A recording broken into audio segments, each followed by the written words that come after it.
The single dad had no idea he was walking into a cruel joke. His co-workers thought it would be funny to set him up on a fake blind date, a prank to see how a man like him would handle rejection. But when he met the woman in the wheelchair, something inside him shifted. What none of them knew was that she wasn't just anyone. She was the CEO of the company, and that dinner would change both of their lives forever. Call to action. Hey everyone, welcome back to your channel name, where we share true, emotional, and life-changing stories that remind us of the power of kindness. If this story touches your heart, please don't forget to like, subscribe, and comment "Kindness Matters" down below. Your support helps us keep bringing these powerful stories to you. Main story: Mark Thompson was a 36-year-old single dad from Ohio, raising his 8-year-old daughter, Lily, on his own. Life hadn't been easy.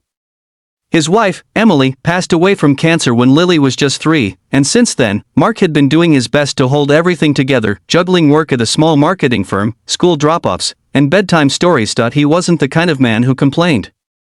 He worked hard, stayed late when needed, and always had a smile for everyone. But deep down, his life was lonely. He missed having someone to talk to, someone who'd ask him how his day went, someone to share laughter in quiet moments with. One Friday afternoon, a few of his younger co-workers overheard him turning down another weekend invitation to hang out. They laughed among themselves, whispering about how old school and boring he was. Then one of them, Tyler, got an idea. "Let's set him up on a blind date," Tyler smirked. "We'll tell him it's someone amazing, but let's make it awkward. You know, see how he reacts. He's too serious all the time." They all laughed. It was supposed to be harmless fun. But what they didn't realize was that their joke would turn into one of the most important nights of Mark's life. That night, Tyler told Mark that he had a friend named Sarah, sweet, smart, funny, and looking to meet someone nice. "You two would be perfect together," Tyler said with a grin. Mark hesitated at first, but eventually agreed. It had been years since his last date. The restaurant was upscale, far fancier than he was used to. Mark wore his best shirt, the one he usually saved for Lily's school recitals. He arrived a little early, nervous but hopeful. Then he saw her. Sitting by the window was a woman in her mid-30s with long brown hair, a soft smile, and gentle eyes. But what caught his attention most was the wheelchair beside her. She was paralyzed from the waist down. Mark walked up, smiled, and introduced himself. "Hi, I'm Mark." Her name was Anna. And she looked just as surprised to see him as he was to see her. For a few seconds, there was an awkward silence. Mark, unsure if this was the right table, double-checked. Are you Anna?" She nodded slowly. "Yes." "You must be Mark." Neither of them knew that they'd both been tricked. Tyler and his friends had told Anna, who they'd met briefly at a company charity event, that Mark was interested in meeting her, a kind-hearted man who wanted to know her story. They'd told Mark the same thing from the other side. It was all a setup to see how a single dad would react to being on a date with a paralyzed woman, but something unexpected happened. Mark didn't flinch. He didn't show discomfort or pity. Instead, he smiled and said, "It's really nice to meet you, Anna." Then he pulled out a chair, sat down, and started talking to her like any other person. They talked about everything: movies, books, her love for coffee, his daughter's obsession with painting. Anna was sharp, funny, and had a dry wit that made Mark laugh harder than he had in years. By the end of dinner, both of them were smiling.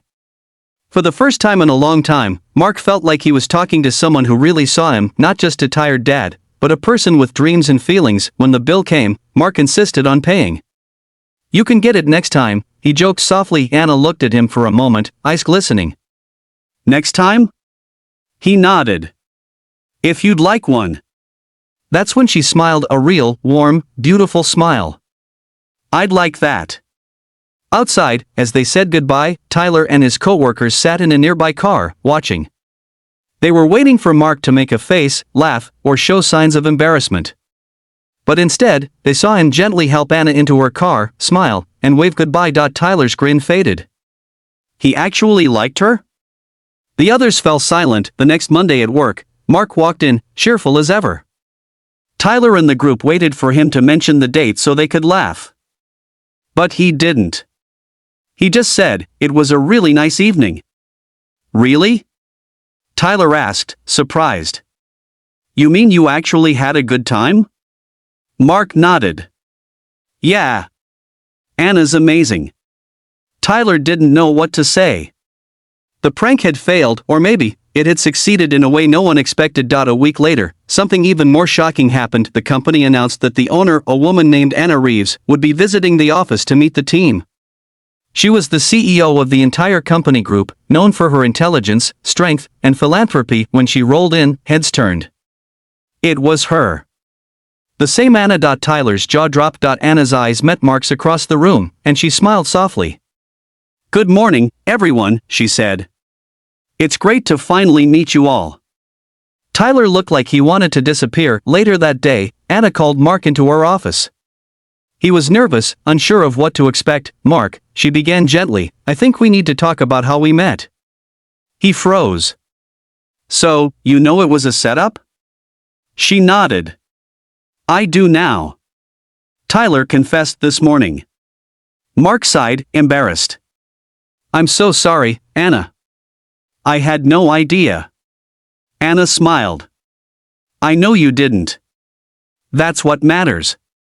She paused, her voice softening. "You treated me with kindness when others saw me as a joke. That means more than you'll ever know." Mark felt his throat tighten. "You're an incredible person, Anna. I'd never see you as anything less." There was silence for a moment, then Anna said quietly, "Would you still like to have that second date?" Mark looked up, surprised. Then he smiled. "I'd love to." From that day forward, everything changed. Their friendship grew into something beautiful. They spent weekends with Lily, going to parks, watching movies, and sharing late-night conversations about life and loss, strength and hope. Anna told him how she'd been paralyzed after a car accident years ago, how she fought through pain and fear to rebuild her life and eventually became CEO of her own company. Mark, in turn, shared his story of losing Emily, raising Lily, and learning that kindness doesn't always mean grand gestures. Sometimes it's just showing up, again and again, even when life gets hard. When Tyler and his friends eventually apologized, Anna didn't scold them. She simply said, "You tried to make fun of kindness. But kindness always wins." And it did. A year later, Mark and Anna got married in a small garden ceremony, with Lily as the flower girl. It wasn't about fancy dresses or grand speeches, it was about love, resilience, and the unexpected power of compassion. At the reception, Anna spoke to the guests. Her voice trembled with emotion as she said, "People often think strength is about power or position.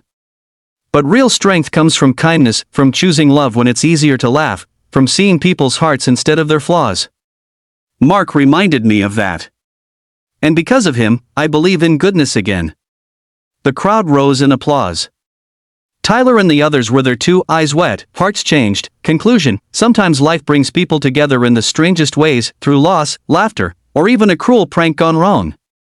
But kindness has a way of turning pain into purpose. Mark's story reminds us that one act of genuine compassion can change someone's life and maybe even your own.